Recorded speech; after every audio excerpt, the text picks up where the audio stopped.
नमस्कार दोस्तों, आपको हमारे चैनल पर स्वागत है। आज हम इस वीडियो में बताएंगे कि भीष्म पितामह जन्म कैसे हुआ और उनका वध। तो वीडियो को अंत तक बने रहे और चैनल पर नए हैं तो कृपया चैनल को सब्सक्राइब करें। भीष्म पितामह कौन थे, जानिए कैसे हुआ उनका वध। भीष्म पितामह कौन थे, जानिए कैसे हुआ उनका वध। ये बात उस समय की है जब देवता धरती पर विचरण किया करते थे। किसी खास मंत्र के आह्वान पर भगवान प्रकट होते और उनको वर देते। वरदान के लिए तपस्या करनी पड़ती थी। पुराणों में सैकड़ों कथाओं का भंडार भरा है जिसमें वर्णित है कि जब जब किसी भक्त ने भगवान की तपस्या की है, भगवान ने उनको वर दिया। ये कथा भीष्म पितामह की है, जिसमें भीष्म पितामह का जन्म, उनकी प्रतिज्ञा और महत्वपूर्ण पौराणिक कथाओं के बारे में है। भीष्म पितामह के जन्म से जुड़ी कथा अत्यंत रोचक है और भीष्म पितामह की प्रतिज्ञा असराहनीय है, जो किसी और से असंभव है। ब्रह्मचार्य भीष्म पितामह का असली नाम देवव्रत था। भीष्म पितामह राजा शांतनु के पुत्र थे। राजा शांतनु प्रतीप के पुत्र थे।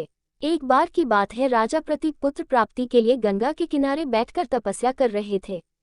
तब माँ गंगा प्रसन्न होकर राजा प्रतीप की दाहिनी जंघा पर आकर बैठ गई और राजा प्रतीप के सामने विवाह का प्रस्ताव रखा।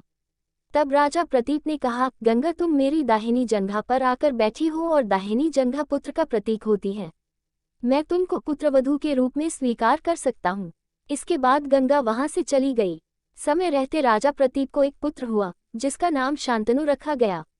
राजकुमार शांतनु का विवाह गंगा के साथ हुआ और दोनों से 8 संतान हुई, जिसमें से 7 संतान को गंगा ने अपने अंदर बहा दिया, लेकिन 8वें पुत्र को राजा शांतनु के कहने पर उसको सौंप दिया और गंगा वहां से चली गई।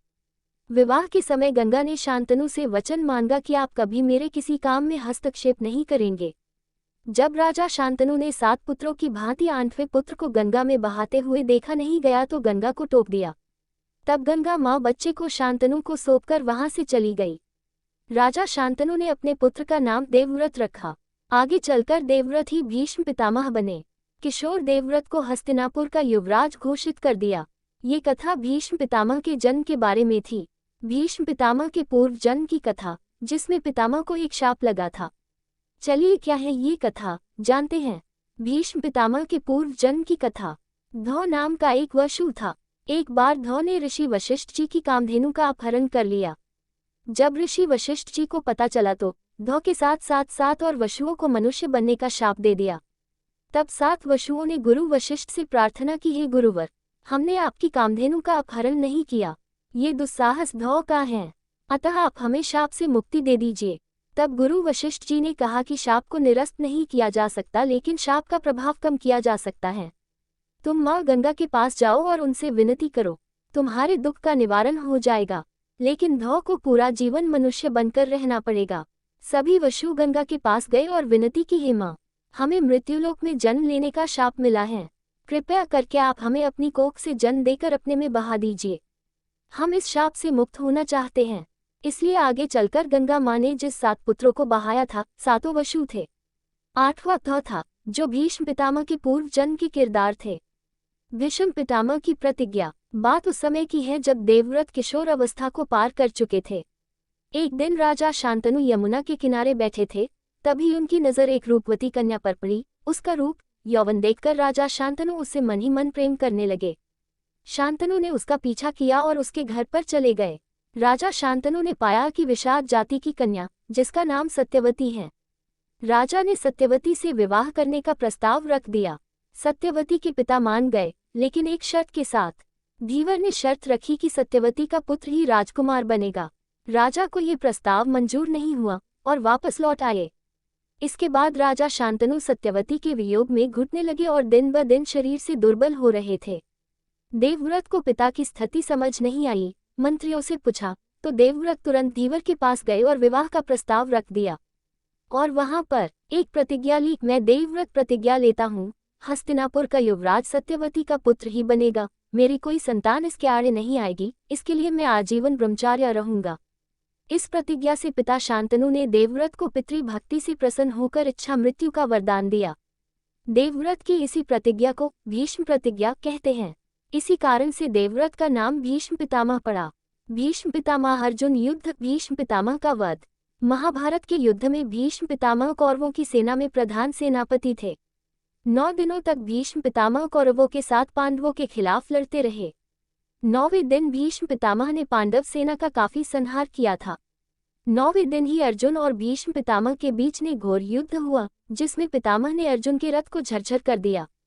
अर्जुन के रथ की दुर्दशा को देखकर भगवान श्री कृष्ण ने शस्त्र न उठाने की प्रतिज्ञा तोड़ दी और रथ का पहिया लेकर भीष्म पितामह पर टूट पड़े।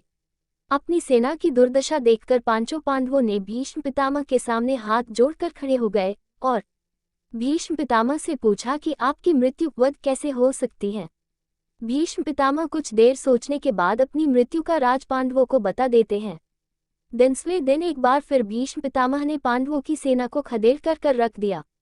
तब पांडवों ने शिखंडी को पितामह के सामने लाकर खड़ा कर दिया। शिखंडी एक नपुंसक था और भीष्म पितामह नपुंसक पर कोई वार नहीं करते थे।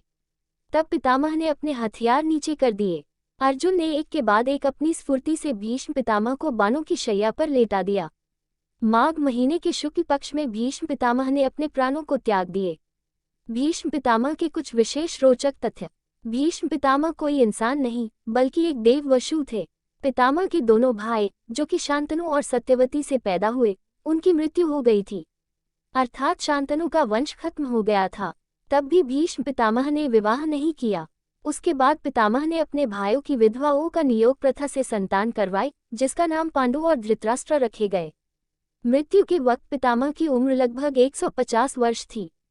महर्षि वेदव्यास ने भीष्म पितामह को मुख्य राजनीतिक केंद्र मानते हुए महाभारत लिखी थी। मरते वक्त भीष्म पितामह ने दुर्योधन से युद्ध को रोककर संधि कर वंश की रक्षा करने को कहा। अगर आपको ये महाभारत की कथा अच्छी लगी हो तो आप हमारी दूसरी कहानियाँ और कथाएं पढ़ सकते हैं। हम और भी विषयों पर कहानियाँ लिखते हैं। वीडियो अच्छा लगा तो कृपया वीडियो को लाइक, शेयर और चैनल को सब्सक्राइब करें। धन्यवाद।